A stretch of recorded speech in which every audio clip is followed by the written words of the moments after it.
The morning at Brewhaven started like any other, with the rich scent of Guatemalan coffee beans wafting through the air and the soft hum of the espresso machine filling the cozy shop in Oak Ridge, the town's most upscale neighborhood. I, Daniel Park, had opened the place just 3 weeks ago, and despite the chilly glares from some locals, business was picking up. Behind the counter, I watched steam curl from the machine while Ms. Elena Rivera, a retired principal with a silver bun and a smile that could warm a winter day, sipped her cappuccino by the window, her newspaper spread out like a shield. She'd become my quiet champion, always ready with a kind word when neighbors made it clear I wasn't their idea of a local. "Daniel," she'd said just yesterday, "I've lived here 40 years. I know trouble when I see it, and you're not it." I wasn't just a barista, though. After 15 years as a detective in the city, I'd taken the police chief job in Oak Ridge, set to start next week. Brewhaven was my cover away to gauge the community without a badge, to see how people acted when they thought no one with power was watching. Old detective habits die hard, so I'd installed top-notch security cameras from day one. You never know when you'll need proof. This town wasn't new to me. 20 years ago, my father tried running a deli here, only to be driven out by folks who looked a lot like the ones eyeing me now. Those memories stung, but they also fueled me. The peace shattered when the door slammed open, the bell jangling like a warning. Ethan Caldwell stumbled in, reeking of last night's whiskey, his early 20s frame lanky, but carrying an arrogance that screamed untouchable. His bloodshot eyes scanned the shop with contempt before locking onto me. I'd seen him around, always with a barely contained edge, but this morning, something had set him off. "What's this dump supposed to be?" he slurred, his voice slicing through the morning calm. Customers buried their faces in their phones, but the tension was palpable. I kept my tone steady, the same one I'd used on hostile suspects. "Good morning.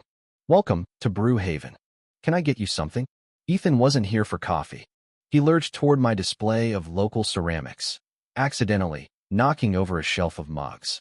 Shards scattered across the floor, and Elena's cappuccino splashed across her table.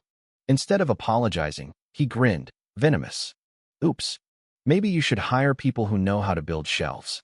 Then came the slur of words so vile it made Elena gasp and the room freeze. More followed, each one a dagger, dragging up memories of my father's defeat in this same town.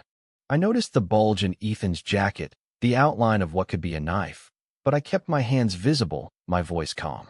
"Sir, you're disturbing my customers and damaging property. Please leave." He stepped closer, his breath sour with beer.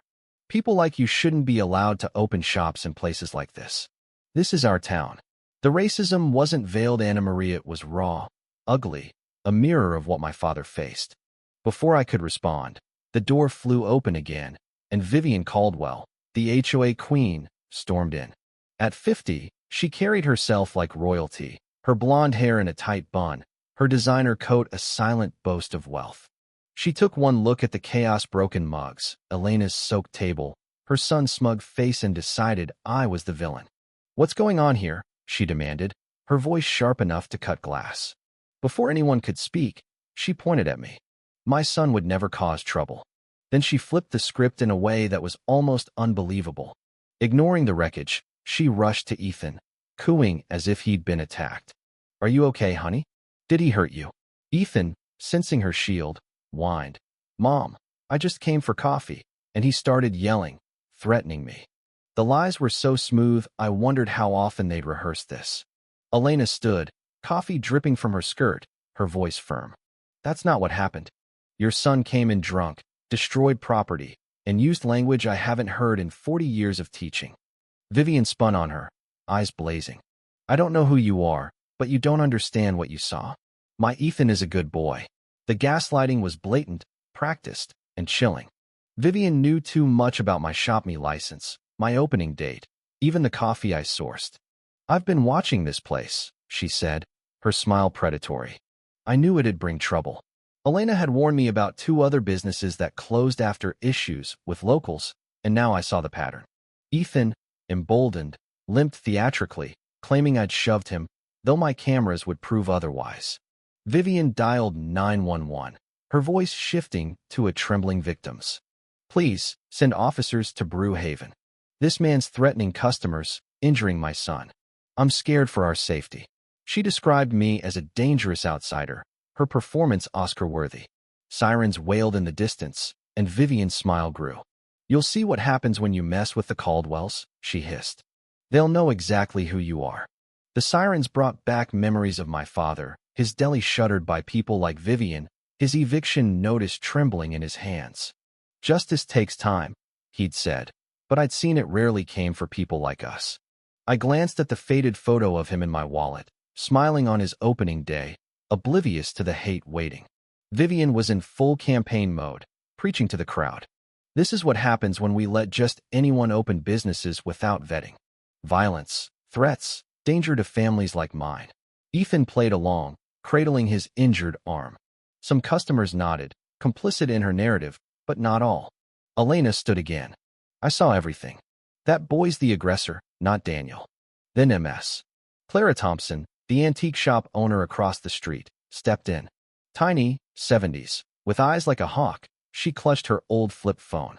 Fascinating performance, Vivian, she said, her soft voice cutting through the noise. I heard you and Ethan last night, plotting to teach the Asian guy a lesson.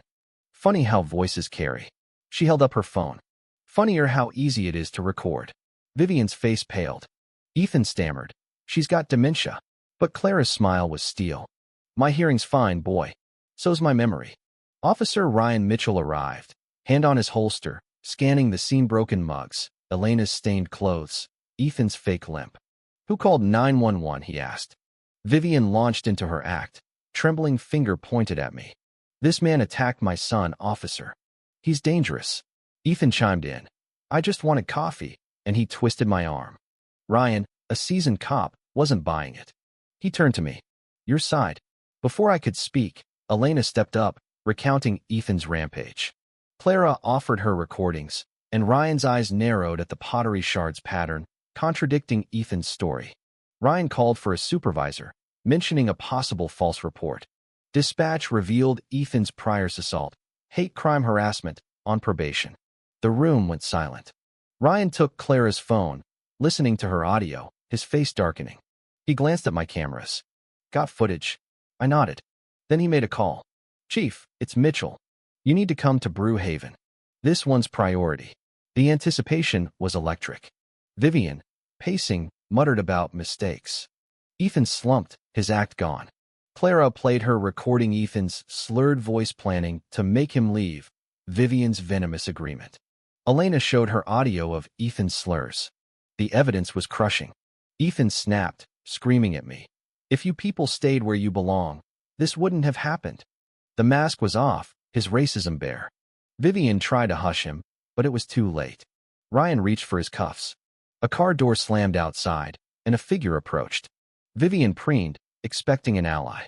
The door opened, and I pulled out my badge. I'm Daniel Park, Oak Ridge's new police chief. The room froze. Vivian's face cycled through shock, fear, denial. Ethan gaped, his injury forgotten. Elena clapped, beaming. Ryan grinned. Chief, didn't expect my first day with you to be this wild. I faced Vivian. The issue isn't that you didn't know who I was.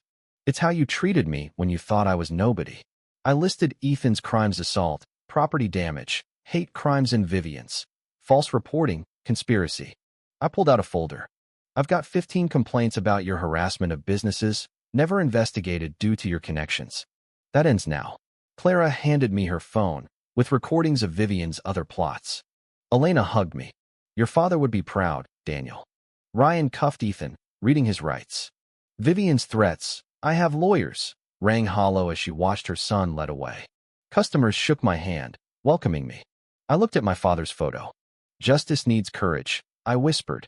The shop, still messy, felt alive with hope. Prejudice had lost today, and Oak Ridge was changing.